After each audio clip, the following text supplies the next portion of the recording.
are, Isaac, on a very disappointing Sunday.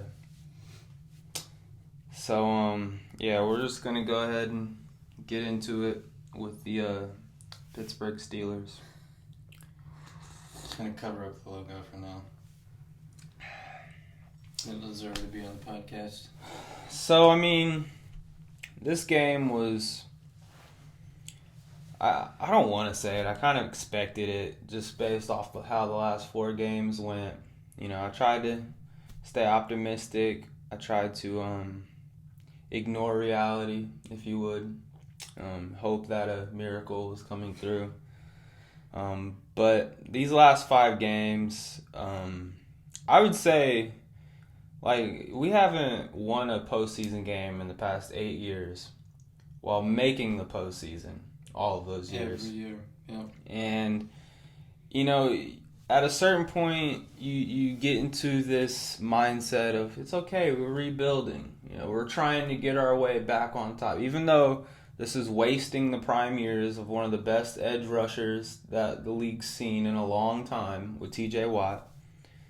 I mean, this season, it felt like, okay, like we might have a shot to get over that hump a little bit. We brought in some decent key pieces in the offseason. At least we thought they were going to be good pieces.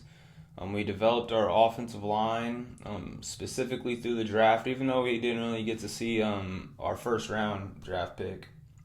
But there was a lot of hope, I guess, going into this postseason. And then bringing in the veteran quarterback that's been there. I mean, I was in the mindset of even if he plays average, like we still have the team built around to where an average quarterback could plug in, do just enough, and we could still win.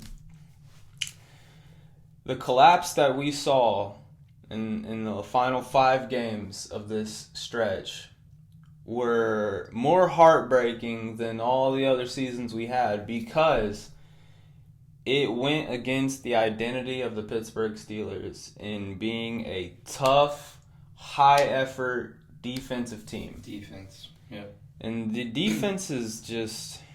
It's looked... I mean, the words can't describe it.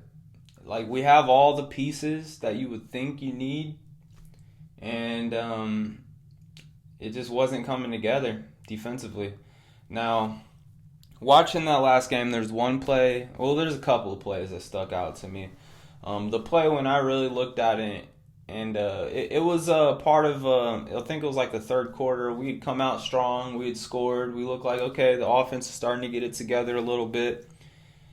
And Dante Jackson, number 26, the cornerback, there was a play when the wide receiver caught the ball, and they needed a first down. I don't think it might have been like a second down play or something.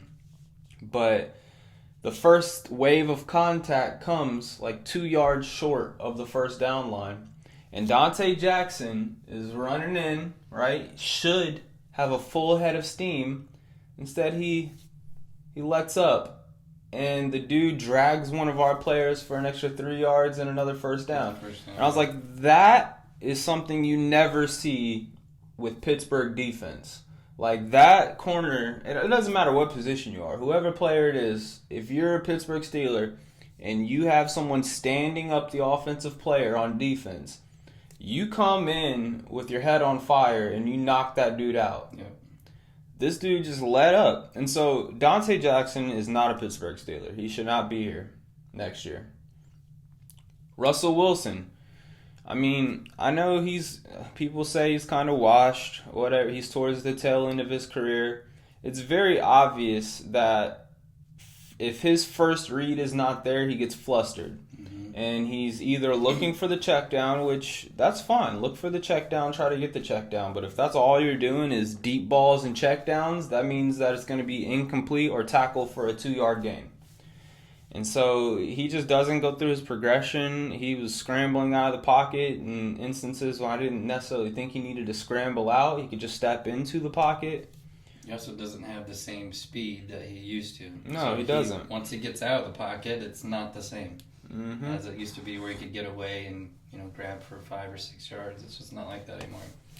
And then, I mean, I could tell that the D line, there were certain instances where they were like, okay, I'm going to give it my 100% on this play, and they would try to get back there. But that didn't seem like it was every play. Yeah. It seemed like they picked their moments when they wanted to put in the full effort to try and get back there. Yeah. And that's just on the players' standpoint. And I mean, there was a couple of bad drops here and there from the wide receivers too that I would mention. Like the very first play of the game, Pat Freiermuth, he dropped a wide open pass, and I was just like, oh, that's going to be how this game goes. But no, really, it's all over Twitter. I mean, it's all over the sports commentators of the world. Mike Tomlin. I mean, people are saying, is this it for Mike Tomlin? Is he going to be gone? Now, my opinion on that, I think that it's really hard to find a good coach for a program as a whole in the NFL. And Mike Tomlin is that. Now, does he have lapses in judgment when it comes to trusting people around him to do their jobs? Because I mean, we had all this hype behind Arthur Smith. That the offensive play calling still seemed very conservative. It still seemed like it was a run play. It was a run play. It was a short pass. Like one of the other plays that stuck out to me towards the end of the game, when I think we had gotten it within it was either 1 touchdown or 2 touchdown game, and we had the ball again. And we took some penalties. I think we took some sack, but it was 3rd and 22. And on this 3rd and 22 play, he calls slant routes. Mm-hmm. He throws a slant route for a 7-yard gain to make 4th and 15 better. And so they launch it deep, 4th and 15. And this is back to Russell Wilson. I mean, coverage. He had Pickens to the left side, and he saw Marlon Humphrey, who was lined up at the safety spot, kind of shade over there. And so he decides to throw it to the middle of the field where there are 3 people instead of giving it to Pickens where there are 2. And he's throwing it to a 5'9" Calvin Austin. I mean, it's easy to be an armchair quarterback, right? It's easy to be a couch coordinator, but come on, you don't make that pass. You try to get it to the 6'4" wide receiver who can catch anything in an instance where you need a 4th and 15 picked up. But in the first place, well, why aren't we being more aggressive on that 3rd and 22? Like, can I get a crossing route? Can I get some type of post route? Like, can you at least try to do something or at least have a read? Every wide receiver ran a slant route on that 3rd and 22. That tells me that they were saying, well, let's just try to pick up a little bit to make 4th down easy. No, like try to have a big explosive play, and so especially where you can get someone who can get some run after the catch yards, and that's like I said, a crossing route or a deep post, deep fade, something like that. And if you don't pick it up, you're still in the same spot as a 4th and 15 where you have to launch it anyways, just like they did. But I mean, the play calling on offense, and the sad part is it's not anything different. It's been like that for the past bunch of years. It's not like Arthur Smith came in and completely changed how our offense is functioning. But the sad part to me was the defensive play calling. I mean, I'm not a defensive coordinator. I know my football. Trust me, I know my football, but I'm not a defensive coordinator. One of the game plans that they had in that game, which was very obvious from the start, was collapse down on every read so that you can stop Derrick Henry, so that you can stop the running back. That's why Lamar Jackson had 10 freaking runs just in the first half of alone, torching us for like almost 70 yards or something like that. And it was whenever he ran, he picked his spots to run. They were all on important downs. It was a 3rd and short. It was a 2nd and long when they needed to get room to be able to pick up the first down. And there was no adjustments made. Now, I understand you don't want Henry to beat you in those instances, but they have organized runs for him anyways to where he still torched us for like 160 yards. Yeah. So if your game plan is to stop Derrick Henry and let Lamar get loose, I guess, then stop Derrick Henry. But if you're letting Lamar do whatever he wants and you still can't stop Derrick Henry, then at least change the game plan to where you stop Lamar and then try to just contain Derrick Henry.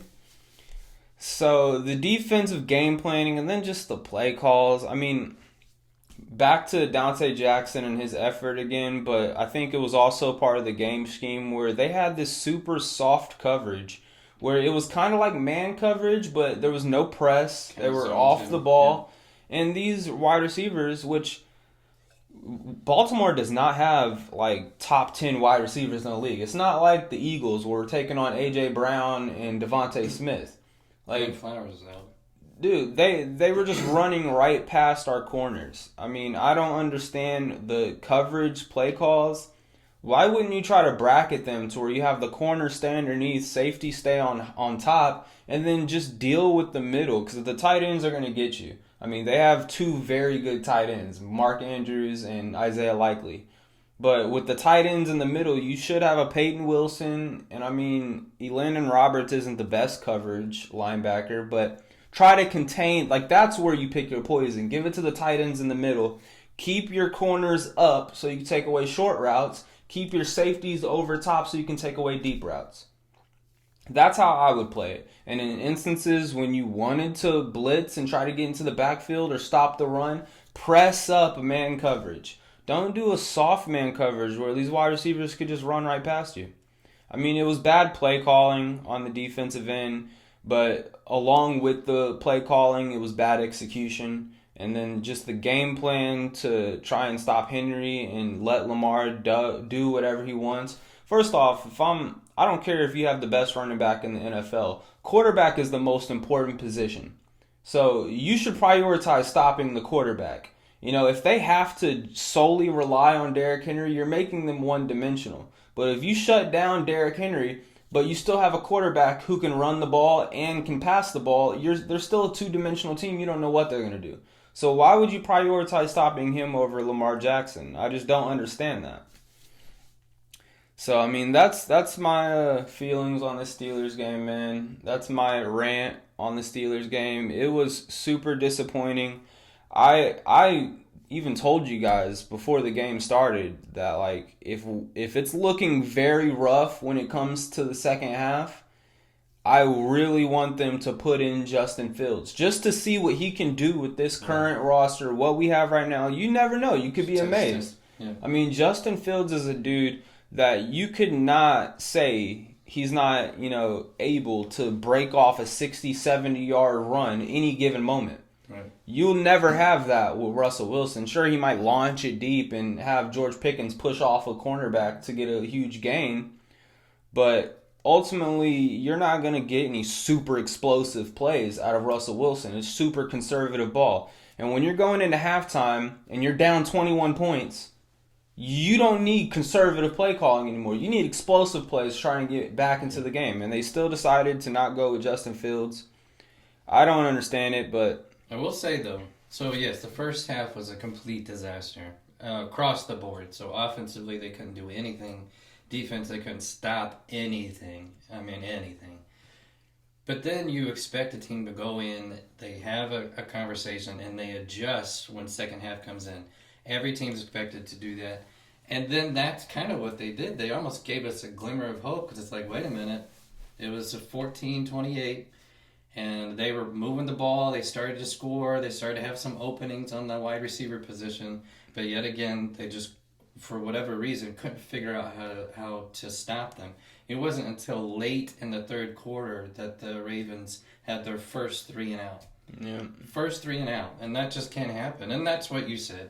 I think it's an interesting piece to where the Steelers have always been known for a solid defense, and that's the thing that they could always rely on to keep them into games, and they did that through a majority of the season. And then all of a sudden, it was like a complete collapse. And it's not this game. As you said, it's the last 5 games. It was a complete collapse across the board. Now, I'm with you. I don't know what they're going to do with everybody. I mean, Wilson, I can't imagine they would keep him, but they, who knows? And I don't know what kind of contract he's going to want. They should not. Because he's going to want like a $30 million a year type of contract. And no, he's not worth that. He Yeah. might be worth that to the freaking Jaguars or some team that has Maybe. cap space, not a Yeah. quarterback. You know, he might. I would see him maybe going to the Jets or somebody like that if Rodgers is out. I could see them making some type of decision like that. But the other thing is, and I've heard it multiple times now, is I don't think Steelers get rid of Tomlin, but I think other teams go after him. So the Bears were a potential option. I think somebody that might look at him. You can't hate on Tomlin too much to think the fact that every year he's coached for the Steelers, he's gotten into the playoffs. I mean, you've got to keep that in mind. But yeah, if you're not winning the game, it doesn't matter. Well, here's the thing, though. I mean, yes, he's getting into the playoffs, and there's a lot of franchises that would kill to be able to make the playoffs 8 years in a row. But with us, I mean, the expectations are so high for the Steelers.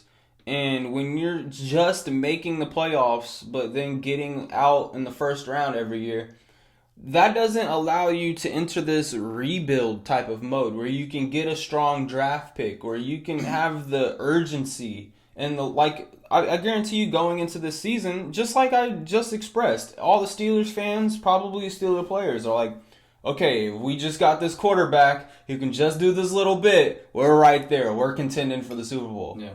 And that makes it to where as soon as you get on a 3-game, 4-game, 5-game skid, you start to question yourself. Now you become that bottom of the barrel type of team in the league, but you have a winning record. Like the mentality behind it is, oh, we've been losing. We shouldn't have even got here in the first place. We just got here because we're Steelers. Yep. Well, at the beginning of the season, you saw that bringing in Wilson and then Justin Fields, you're like, okay, like they got great deals for both, and so they were on the smart GM side. It seemed like that it made a lot of sense with what they were trying to do. But you said a word there, and I've heard it now in multiple games of teams who have lost their urgency to try to win the game. Yeah. And I mean, they said it about the Colts when I was watching the game. If they had to win this game in order to be still considered to go to the playoffs, and there was no sense of urgency whatsoever. The announcers in the first half with the Steelers game, they both said it multiple times. There's no urgency with these players. Now, I understand. I think we've all been there. We've both played sports where you kind of mentally get yourself in a position where you're like, it's hard to stay competitive. You're frustrated. You've gotten beat up the last 6 games, 5 games, whatever it is. But this is different. It's almost like when you get into playoffs, it's almost like a brand new start. What you did in the regular season doesn't matter anymore. You could be undefeated and go into the playoffs and still lose the first game. It doesn't matter. It's a brand new start. Everybody's on a higher level. They realize they want to push themselves forward and try to win the game, and to get to the next game, to then get to a championship. So you got to mentally, I think, move yourself to the next level. And it didn't seem like they really did that. And it is disappointing because I think there was a lot of people who had a lot of high hopes for the team to make a very competitive run. Now, I'm not taking anything away from the Ravens. They're a good team. Really good. Yeah. And I mean, this might be their year. Well, that's what they said, and I think they're talking about potential, championship run. And we've also said Lamar could be the MVP. His numbers are insane. Yeah. And I don't know. I mean, I'm not a coaching person when it comes to football, but to try to stop a man like that who just has the confidence level he has right now because every piece that he's doing is working, I don't know how you do it because he's that elusive on the field. He can make a good pass or he can, all right, I'll just run it for 10 yards if nobody's going to be open. I mean, that's just really hard to game plan against, I think. And so it'll be interesting to see who they face next and how they'll play him because I guarantee they're going to watch that film from the Steelers game and say, here's adjustments we're going to have to make in order to keep him contained and keep him. I mean, there's a couple of times the Steelers did it to where they did sack him and they did get some pressure on him. And you, just like all quarterbacks, when you're able to do that, that disrupts your flow of the game. And so it is possible. It's definitely possible, but you just got to do it on a consistent basis and not give him some of those open. I mean, he just needs this. I mean, he only needs a little bit, and he can take advantage of it. At least right now he can. I mean, it just, this is the first game that I've really seen the Ravens like flat out say, go ahead and try and stop him running the ball. Because I mean, I feel like every other game before this and in the previous seasons and stuff, it was kind of like, well, he's going to be a passer and then he's going to pick his spots when he runs the ball when it's going to be of importance. Yeah. This is a game where it was like, he's going to run the ball and we're going to force him to run the ball regardless of if it's in a good spot or if, you know, that's going to be part of the game plan. So now the other piece is he did multiple times show some, he wasn't injured necessarily, but they did talk about he had some back issues. Yeah. So, you know, will he be able to maintain that for the rest of the playoffs and potentially into a championship and not let it affect his game? Because that's going to... He was wearing a heating pad during the game. Like, there were some things that he was dealing with, and that's what happens when you're a mobile quarterback, is you are going to get hit more, and we've seen that with multiple people. So, I don't know. Hopefully that doesn't... Well, I don't care either way, but hopefully it doesn't affect his way of playing the game and he's still able to do what he needs to do. I mean, a game like this, if they go on and they take on whoever's next, like whether it be the Bills and Broncos or whoever else in the AFC, you know, they're going to have to make the same choice that the Steelers made of picking your poison. Are you going to stop Derrick Henry or are you going to stop Lamar Jackson? Yeah. If they decide to try and stop Lamar Jackson and limit his runs, then that's going to help his injury thing because it's going to be handed off to Derrick Henry a lot more. Yeah.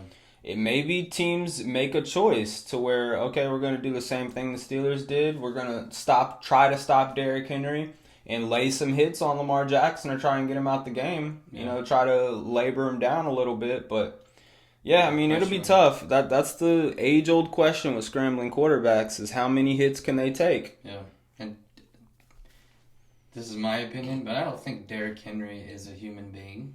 He's a specimen for sure, man. It's like a tank running down. He's what I can't even... I try to envision, we talked about this in the last podcast, of putting myself in the position of... or putting myself in the shoes of somebody else. Seeing that man run at me, like if he's just straight... It's like looking at a train just coming... You can't... I don't know how you stop him. I could stop him. I'd stop him. You know how? I would ankle bite him. I would dive at his kneecap. Like, I'm getting lower than him, and then I'm going to get a concussion from his leg trembling into my head, but he's going down. He's a big man. Yeah. Big man. And the thing that people don't think about, yes, he's powerful, he's big, he has the stiff arms, the trucks. He's fast. He's fast. I mean, when he gets out in the open field, DBs can't catch him. Like, he's pretty fast. You don't see that He's very a tank. often. He's a juggernaut on that field, man. Yeah. Whoever told him to stay with the running back position was a complete genius because they did a good job because he could have been anything else. I mean, imagine him at like the DN position. Yeah. Or he could have been like a tight end position. He could have been something that if he can catch. Yeah.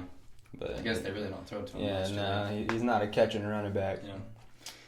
But all right, well, that's enough for the Steelers and the Ravens. I thought I was gonna cry during this, but I managed to hold in the tears. We got tissue in the corner just in case. Just in case. Congratulations to the Texans. It was an okay game. I mean, they played better than the Chargers did. I was hoping Jim Harbaugh would actually get his first win coming back into the NFL. Yeah, it's too early. He needs a couple more years. But the fact that the Chargers made it to the playoffs in the first year that he's there is a good sign. I've always kind of liked the Chargers when Philip Rivers was back in the day. But, interesting thing. But the biggest football news that I'm most excited about, I don't know why you're wearing that, but... Of course, you know why I'm wearing this. National Championship, 2 fantastic games in college football. Notre Dame and Penn State was just a phenomenal Great game. Yeah. And then Ohio State and Texas was way better than I was expecting it to be. But we've got our national championship that'll play a week from tomorrow. Yeah. On the 20th. We got Notre Dame and Ohio State. The first thing that comes to mind when I was thinking about those 2 games, man. So whenever we watched the Notre Dame Penn State game, I told you guys after, I was like, when the Penn State quarterback threw that interception with like a minute left, basically giving them the field goal position to be able to kick and win the game, I was like, man, I feel for that quarterback. You know, he just lost. That's when someone loses the game for your team. And so I bet he got back to the locker room. It was quiet. Nobody was talking to him. And that same instance pretty much happened in the Texas game, where Texas is marching down the field. They were in the red zone, ready to score. And then Ewers gets sacked, fumbles. Dude picks it up, takes it all the way back to the house. Yep. And so I bet Ewers is in the same position. Get back to the locker room. I mean, they probably are looking at his offensive line, too. Like, bro, y'all can't protect him? What are you doing? We was wide open. But, man, those I always think about, because I've been in that position. I mean, I haven't been in the position where I've specifically lost my team the game, because, you know, I wasn't a quarterback. That's usually the position that gets all the blame. But I've been in the position where a big play, the first thing that brings me back to is my sophomore year of high school. We were in the sectional game, and we had like a 30-yard kick to make to be able to beat Monrovia, which was number 1 in the state. They ended up going on to win the state championship that year. Yeah. And we just had to kick a field goal to be able to beat them. 30 yards. And I'll never forget our kicker. She was a girl, first off. She was a volleyball player. She was she was like 6'4", 6'3", 6'4". Yeah. Like, she was a tank, you know what I'm saying? But all season, she was a volleyball player. She didn't really care about football. She just came to help out the team and kick field goals because we didn't have the best field goal kicker. We were a small 2A school. And so all season, she'd barely be participating in practice, barely be with the team and stuff like that. Like, I just knew she didn't really care. And when this big moment came that defined a lot of like the seniors on the team, this was the end of their high school career. This game to beat the number 1 team in 2A that went on to win the state championship. And she gets on the field and she just completely shanks it. Far right, misses the field goal. And I remember her getting back to the sideline, and she felt like, well, at least it looked like she felt bad about it. Like she was like, oh, I'm sorry, God. Like that type of mentality. But it's like, where is that all season leading up to this point? You know what I'm saying? Like, you have to be able to, if you would have cared all season, maybe you would have been more in the moment to be able to make that field goal.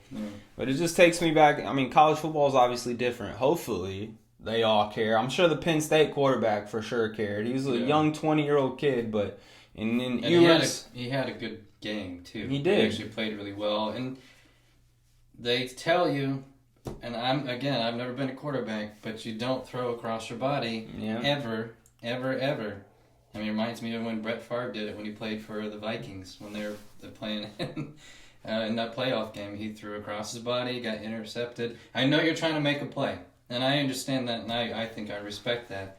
But there's certain moments where you just got to either take the sack or you throw it away, and you don't put your team in that position. But on the Texas side, I text you and Marcus right afterwards. When they showed the replay, I mean, even if Ewers was able to get that ball off, it would have been picked off in the end zone. There was nobody open, so I know he was trying to make a play, and they had to in that position. But unfortunately, I mean, you either throw it away or you get picked off, and the ball's on that side, and you don't fumble, and the guy runs it all the way to the end. I mean, with the Texas game, you definitely have to just give the props to Ohio State's defense. Yeah, they played really well. I mean, they were some dogs. Yeah. And so that leads us into talking about this upcoming Notre Dame-Ohio State game. I mean, Ohio State got some specimens on that team. You know, notably, obviously, you have Smith, the wide receiver, which Texas did a good job of limiting. They did. I mean, he didn't really do much last game, but the potential is always there for him to do something. Notre Dame has some pretty solid cornerbacks, but it'll be tough for them to be able to guard him. They're going to have to commit more people in the secondary, which obviously would take away from the run game. Yeah. And Ohio State has 2 solid running backs. I think I saw that both of them got over 1,000 yards rushing this year. Yeah. That's crazy to have 2 running backs get over 1,000. I think that's the first time that's ever happened, I think they said. So that's going to be tough. I mean, their quarterback showed that he can scramble a little bit too in the last game. He's not primarily a scrambler, but the option's always there. So it's going to be tough for Notre Dame's defense. Now, they do have a good secondary. They have great linebackers, too. So I think they'll be able to compete with them. It'll definitely be harder than what Texas put up against them. On the other side, Ohio State's defense, I mean, they're dogs. Their secondary is crazy. Downs is a phenomenal safety. He's going to be making it to the NFL pretty soon. They have great, obviously, pass rushers. I mean, the old boy that took the fumble all the way back, he's going to be good. And Notre Dame, whenever they matched up against Penn State, Carter, he had a shoulder issue too, and he was still like causing problems every play. Yeah. So if they're struggling to stop that dude, I can only anticipate it's going to be hard to stop Ohio State's rush as well. But can Ohio State? Obviously, this is the big question always with Notre Dame. Can Ohio State stop a scrambling quarterback? Yeah. They have very specific designed runs for the quarterback. It's not like Ohio State's quarterback where you drop back, no one's there, okay, I'll take off. Like, he starts off, take the snap, hit the B gap. Like, I'm gone. Yeah. He's a big boy. He can run. Yeah, and they call it at really good times. Yeah. So I noticed that against Penn State is those designed runs were perfectly called at the right time, and he picked it up almost every time. Yep, and they got a good running back, Love. Yeah. Now, he was hurt. He was hurt last game, but he still played, and he did a good job. Mm-hmm. They limited his snaps, but he did a pretty solid job. So if he's coming back a little bit more healthier, that's something to game plan around. And don't sleep on the Notre Dame wide receivers. I mean, they're not bad. They're not bad at all. They know how to get open. They know how to, they do their job. And when their number's called, they do pull through. They're not going to put up Smith numbers or whatever the other dude for Ohio State's wide receiver core is. They're not going to put up performances like them, but they will catch it for a first down if that's what needs to happen.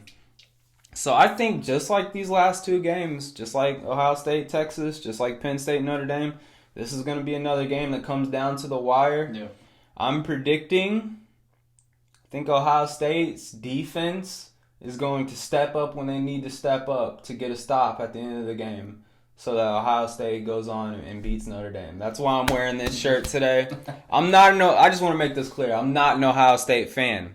And, I love college football. If I'm claiming any college football team, it's USC, but obviously they haven't been doing too good here recently. And if it's not USC, when it comes to the game, I am on Michigan's side. Okay? So I know if you're a Michigan fan watching this and you see me wearing this shirt, you probably want to take my head off. But just for this instance, for the college football playoffs that Michigan did not make, that USC did not make, now that we're in the championship game, I know my brother, shout out to Marcus, is a huge Ohio State fan. Did you get that at the game? I got this when we went to the game, yep. Okay. So was that a couple of years ago? Yeah, yep. It wasn't this year, it was the year before that. Okay. So I'm going Ohio State in this one. I think I'm going to be rooting for Ohio State as well. If either team wins, though, I'm going to be happy. Yeah. I like Notre Dame, too, and obviously they're an Indiana team, but Ohio State, it's their year.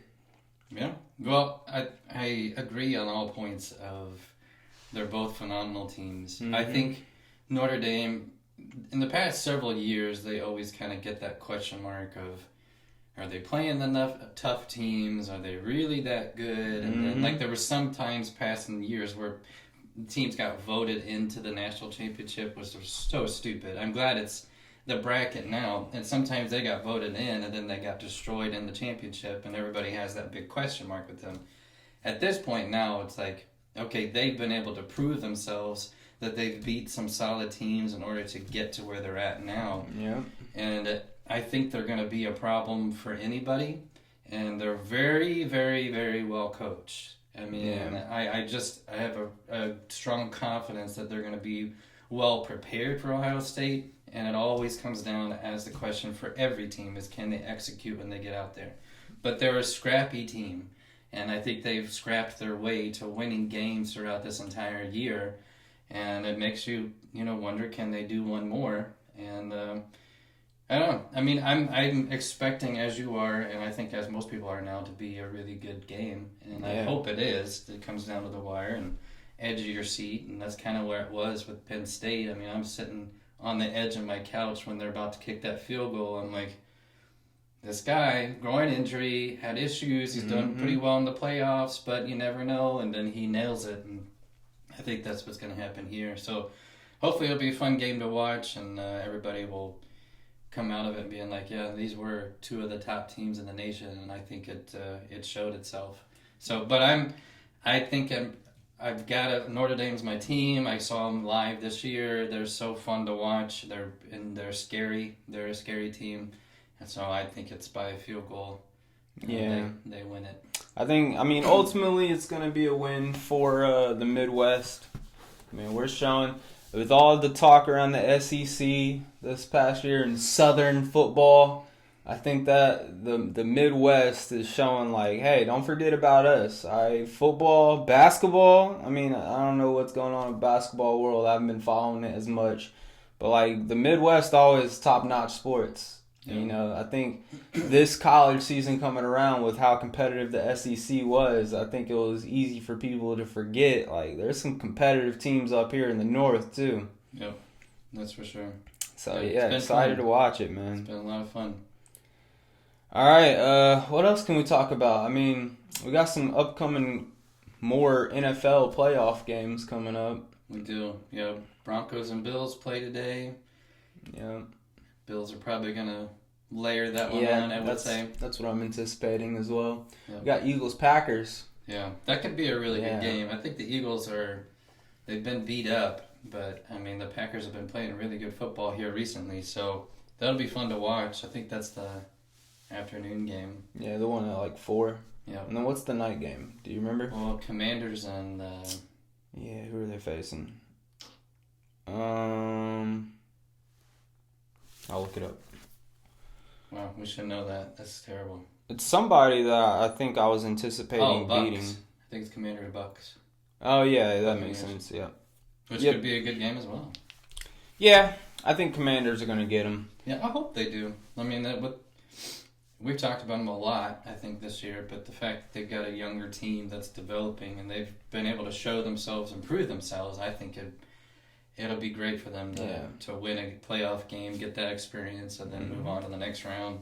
I think it's just awesome that, like, literally either last year or, like, 2 years ago, like, they had switched ownership. Everyone was like, why is this even an NFL team anymore? They're changing their logos, and change the name. No one knows any players on the entire roster. Like, they were bottom of the league. Yeah. And just in the short time frame, really with just the drafting of Jalen Daniels. I mean, Jalen McDaniels? McDaniels. Yeah, Jalen McDaniels. Yeah.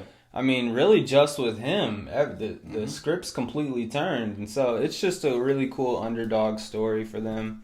They got Eckler at running back too, which I'm glad because he's a veteran, didn't really win much over with the Chargers. And so I want to see him do good too. But yeah, I'm rooting for the Commanders in that. I think that the Eagles are going to dog walk the Packers. That's my prediction. I know the Packers are a good team, but Saquon Barkley, Jalen Hurts, and here's the thing. Obviously, what other team would you compare the Eagles to? Right now, maybe the Chiefs. The Chiefs? Not the Ravens? No, you could do the Ravens, yeah. Yeah, because of the mobile side, yeah. Well, not only the mobile side, the star running back paired with the star quarterback. Like, what other team do you have that? Yeah. I mean, I guess you'd probably say the Lions, but Jared Goff isn't mobile. I mean, the Ravens and the Eagles are the only two teams that have 2 run threats with a good passing game surrounding it, solid offensive line, solid defense. So my point is, if the Eagles watched the Steelers-Ravens game, like, hopefully they're taking notes and looking at Jalen Hurts like, you ready for 15 carries in a game? Because he's a phenomenal runner too. And if they compare that well with Saquon Barkley, one of them are going to spring loose. And then, I mean, they have the passing game too. Get A.J. Brown, get Devontae Smith out there in open space.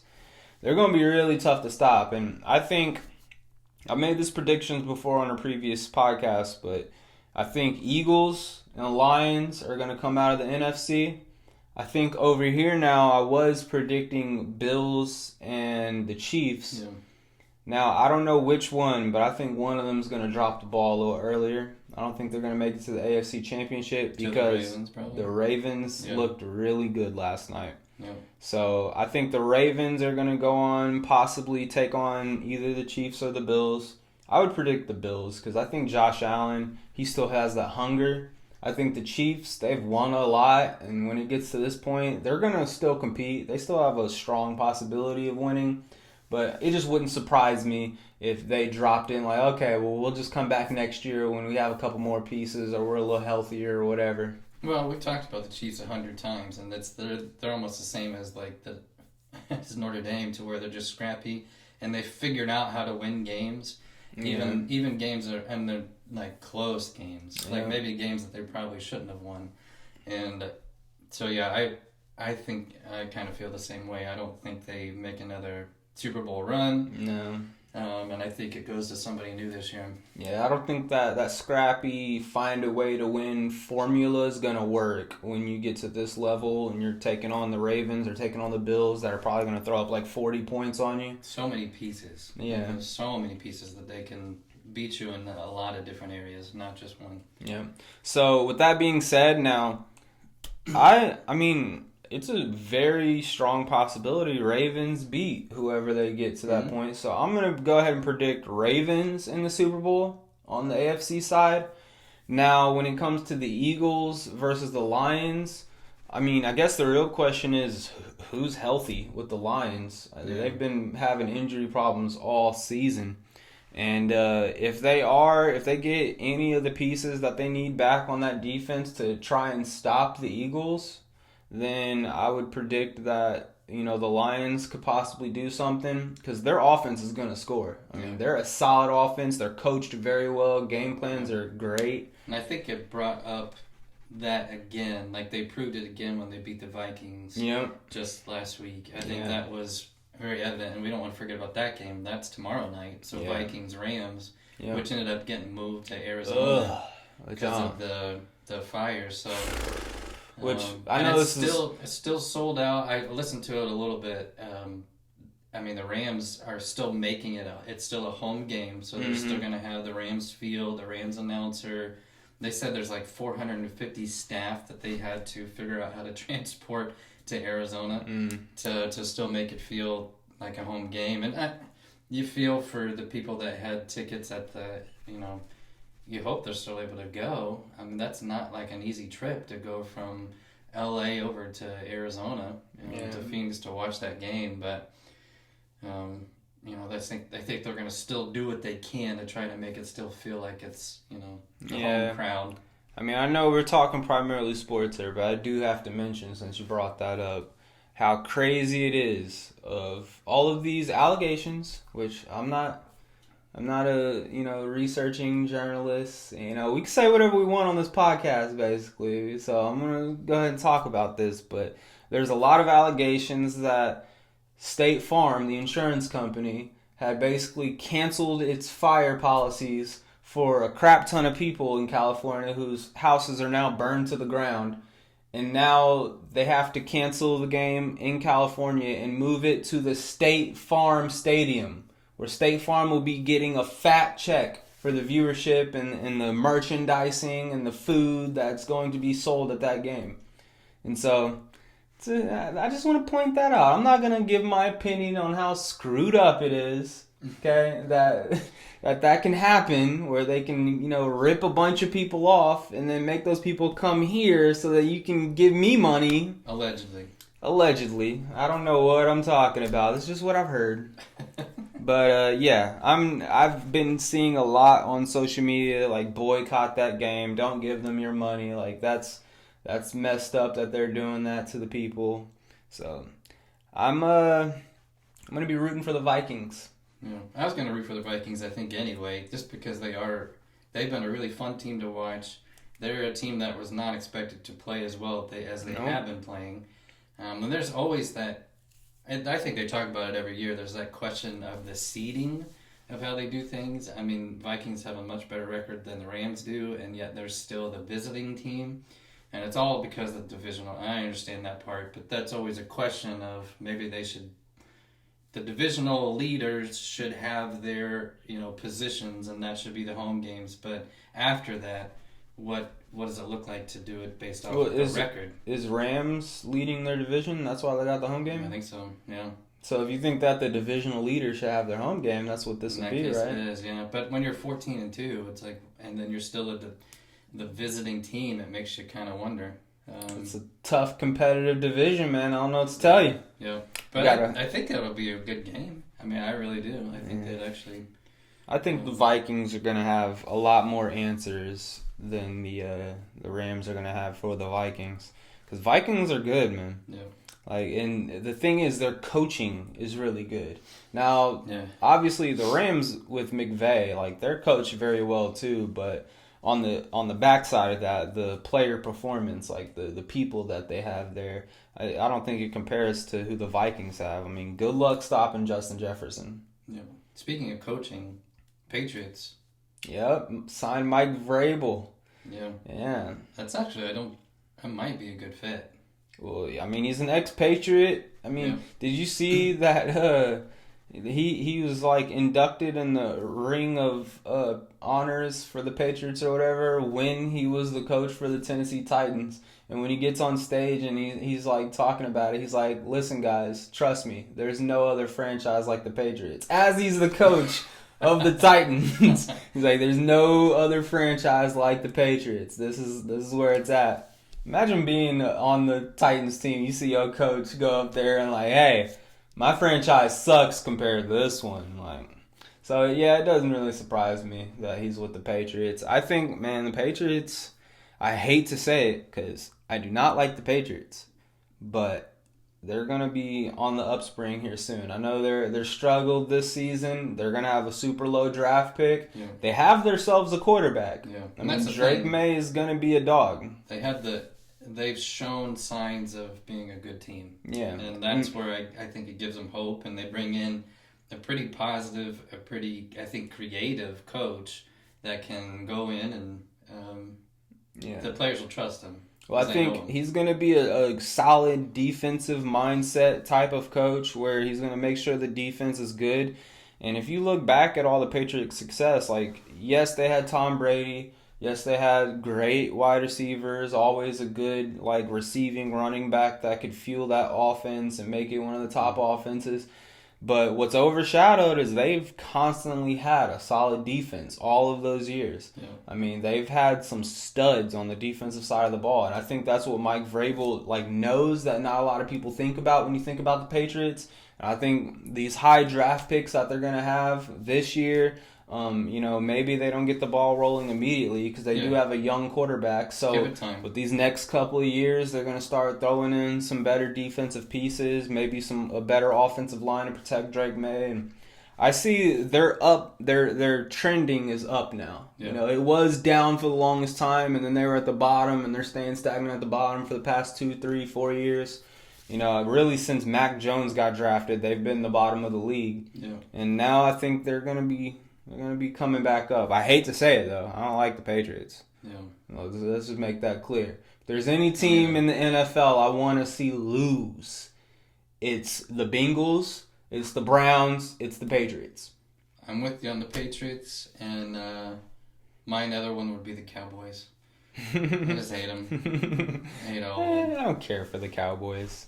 Jerry Jones, he's an annoying character. Mm-hmm. And he's the same one as some of these other teams that just don't make adjustments like you probably should. And he has the same mediocre team that could be really good.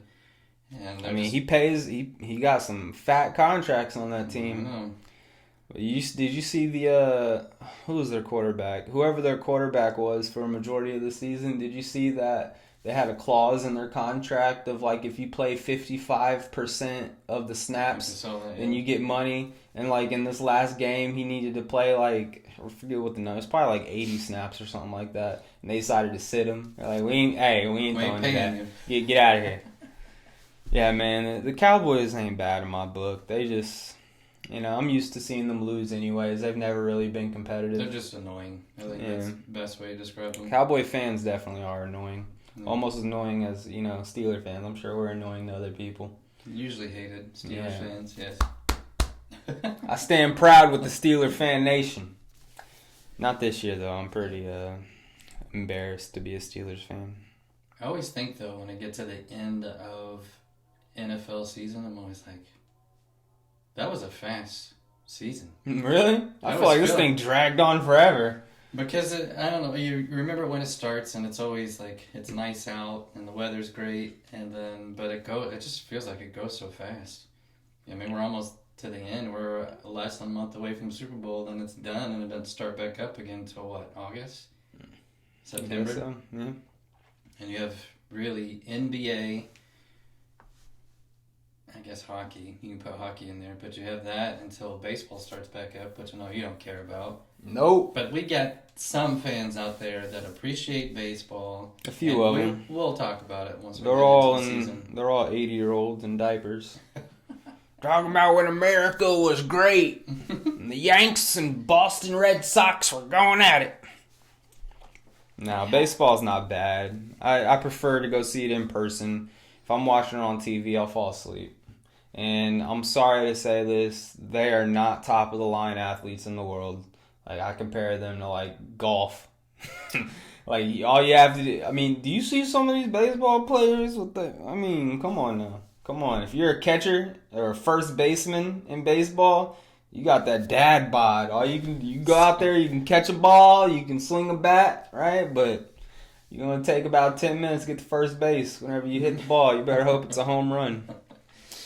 I don't even talk about that. Just moving on. Yeah, any other topics we need to talk about when it comes to the football world?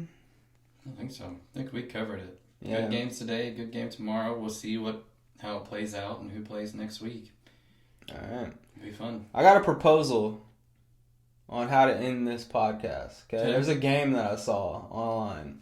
So, in this game, it's basically like trying to see if we're on the same page of thinking. So I forget what it was You called. and me? Yeah, me and you, right? That never happens, but go ahead. So what you do is we count down from 3, and on the last one we both say a word, whatever word that comes to your mind, right? And then you try to find a similarity of that word, and you spit out the next word after 3 seconds. And you keep going until we both say the same word. Okay. You know what I'm saying? Do you understand? Is there a topic? Or you just say any whatever word. Any word. The thing is, the next word that you say should be related to the previous word. Okay. So, like, for example, if I said, car, then, the next word would probably be like gas, like something similar. Okay. If I say, and then if I say gas and you say steering wheel, then we both need to try and find a similarity between them. You know what I'm saying? Okay. Sure. Let's try it. All right, let's try it. So, any word right now. Any word. Okay. Okay? 3, 2, 1, football. Popcorn. You have to say it at the same time. Oh, okay, sorry. Try again. Okay, it's fine. You said popcorn. I said football. Okay. Okay, so similarity. Okay, 3, 2, 1, movie. Fan. Okay, so you got fan, I have movie. Okay, How do you get similarity from movie or popcorn and football to there's movie? football movies? Oh, okay. Come on now. All right.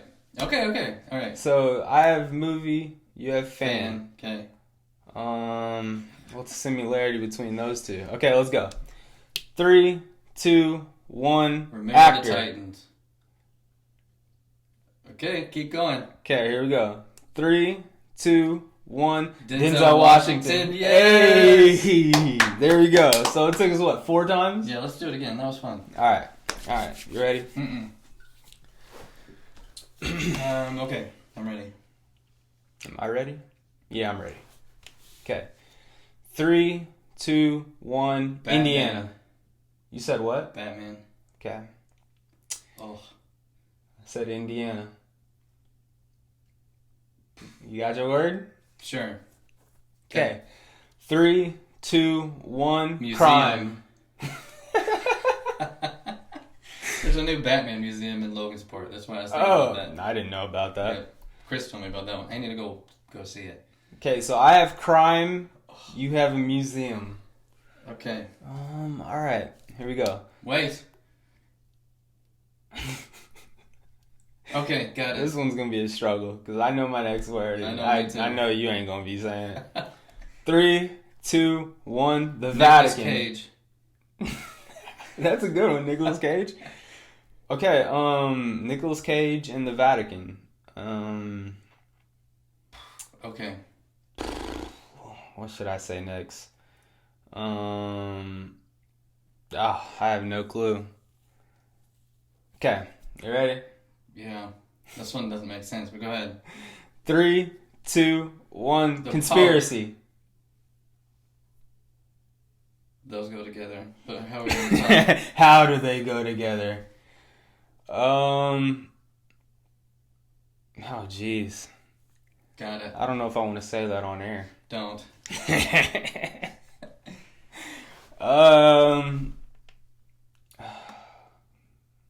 Okay, you ready? Yeah. 3, 2, 1. Aliens. The Library of Alexander. Aliens, huh? The Pope knows about aliens. Yeah, probably. Okay, this one's bad. Library of Alexandria? Yeah, Alexandria. And aliens? Ugh. Okay, you ready? Jeez. Sure. First word that comes to your mind. Okay? 3, 2, 1. History. Egypt. Okay. 3, 2, 1. Pyramids. 3, 2, 1. Mummies. Water. Water? What's the tie between a pharaoh and the pyramids? Water. They used water to potentially build them. Oh boy. So we're at mummies and water. 3, 2, 1. Dehydration. I didn't have a word. Okay, we need to restart this. Let's start back to first words. Okay, that got way down out of the. We thought we had. We were not on the round. same page on that one. We weren't. We weren't at all. All right, here we go. You ready? Sure. 3, 2, 1. City. California. What do you have? City. Okay, ready? 3, 2, 1. Los Angeles.